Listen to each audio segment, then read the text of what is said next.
Murder, mystery, and mayhem are on the menu. This is Wednesday, episode 5. This episode starts with the Raven Dance of 1990. We get a flashback to when Morticia Gomez and Larissa were teens at Nevermore. Remember the crime the sheriff has been talking about for most of this show? Yeah, we finally find out what it is in this episode. A young principal, Weems, witnesses a boy fall from one of the tall buildings, and she tells the police that she saw Gomez standing by the ledge with a bloody sword in his hands. However, we know Gomez is not in jail. Something happened that led to him not being incarcerated for the crime. The sheriff always believed Gomez was the murderer, and he is like a dog with a bone. This week is Parents' Week, meaning most of the major players involved in the case are back in town, and maybe we might get some answers. Principal Weems never seems to tell the truth about tragic events. She opens the assembly by telling the school that Eugene is healing well. This is an absolute lie, as he is still in a coma and there is no evidence that he will wake up. But on the bright side, he is still alive, so there is hope. Our main characters seem to be dreading the parents' weekend.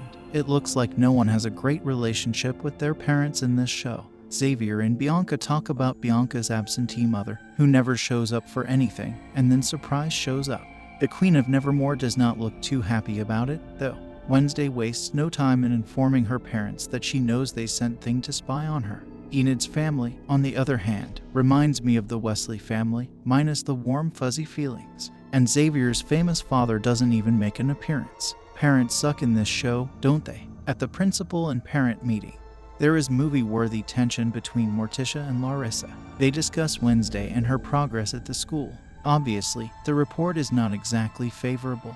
Weems on witnessing what I consider mild dysfunction. You should see my family at Thanksgiving. Now that's dysfunction, suggests a family therapy session for the Addams family. Morticia and Gomez jump at the idea. But what about Wednesday suggests she would respond well to therapy? It's sweet that they are optimistic, though. While at therapy, Pugsley begins the session and tells Dr. Kimbot that it's been difficult without Wednesday, and the parents agree that it has been a challenge. However, this sentimental and strange session is interrupted by Wednesday interrogating her parents about the murder of Garrett Gates, particularly Gomez. This does not end well as Gomez shuts down, and Morticia tells Wednesday her father is innocent, then dramatically floats away in a flurry of black. This may be a case of them protesting too much, because if the answer were innocent, they would simply say so. The tense, awkward, and weird potpourri eating session ends abruptly as the family leaves the town center. The arrival of the family in Jericho, which Sheriff Galpin witnesses, ignites his old obsession. But he cannot pursue the issue at the moment as he has to go and investigate the death of the coroner, who killed himself. Something smells fishy here, as the coroner had been prattling on non-stop about retirement a few days ago, when he met with the sheriff, and the coroner had killed himself in the morgue. They cannot prove whether it was foul play or a clear case, as the security footage has been tampered with by placing black bubble gum on the lens. The case is still very suspicious. Nevertheless, the coroner left a note, which may give clues as to why he did it. The note claims he felt guilty about covering up the murder of Garrett and could not bear the burden anymore. This is exactly what the sheriff has been waiting for. He jumps at the chance to arrest Gomez, not questioning how questionable the timing was. The sheriff wastes no time in arresting Gomez, and makes a big show of it by arresting him in front of everyone at Nevermore. Morticia, while seeming distressed, is very relaxed about the situation. Wednesday decides to go to the prison to find out more about what happened from her father. It seems Garrett, a rich local boy from the neighborhood, was obsessed with Morticia. I get that. He broke into the school on the night of the dance to get to Morticia. He decided to pick up a sword to duel it out with Gomez for Morticia. This resulted in a heated, well-fought battle that unfortunately led to Gomez accidentally stabbing him. This leads us to the opening scene, where Larissa sees him fall. It is a damning scene to see from a third-party perspective. However, Wednesday can tell when her father is being deceptive, and this is one of those moments. But she knows he is a good and honorable man, so she decides not to ask any more questions. Wednesday goes to the sheriff to plead her father's case. But at this point, Galpin has a signed confession from Gomez, and he also pointed to the correct sword when he was asked to identify the weapon. But Wednesday asks the question that we are all thinking about the death of coroner's death. And the timing of the parents' weekend seems a bit too coincidental, no.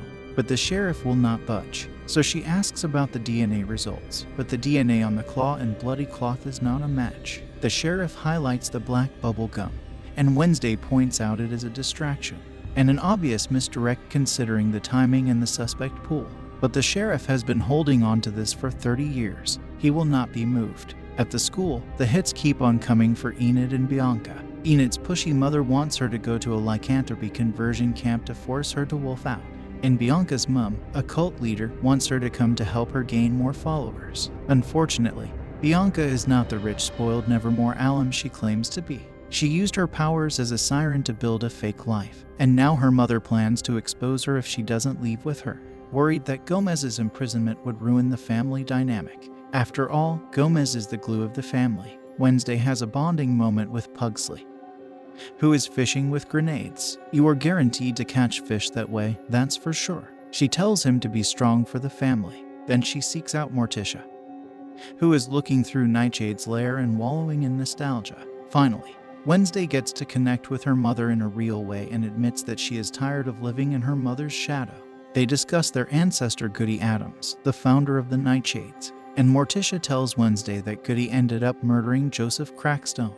Morticia informs Wednesday that she killed Garrett and Gomez took the fall for her. But the circumstances are murky as she describes how Garrett was acting rabid that night, so she had to. So Wednesday decides to investigate.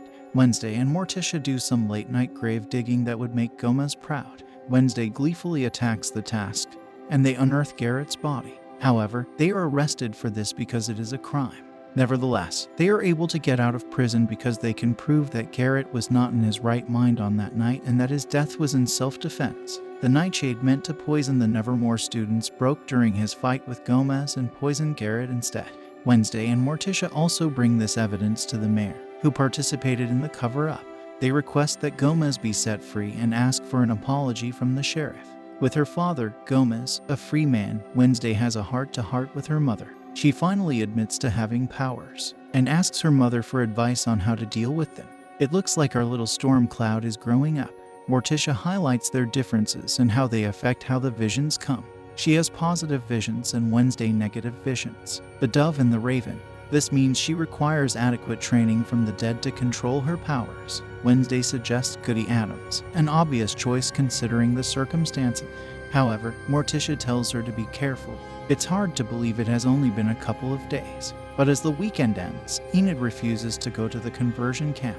But Bianca says yes to going with her mother, just not at that moment. As Wednesday says goodbye to her family, Morticia tells Wednesday to forge her own path and passes her old yearbook, which she had been going through in Principal Weems's office. As she thumbs through the yearbook, she realizes Principal Weems is a shapeshifter who covered up Rowan's murder. Our immaculate principal starts out trying to deny the accusations, but eventually gives in.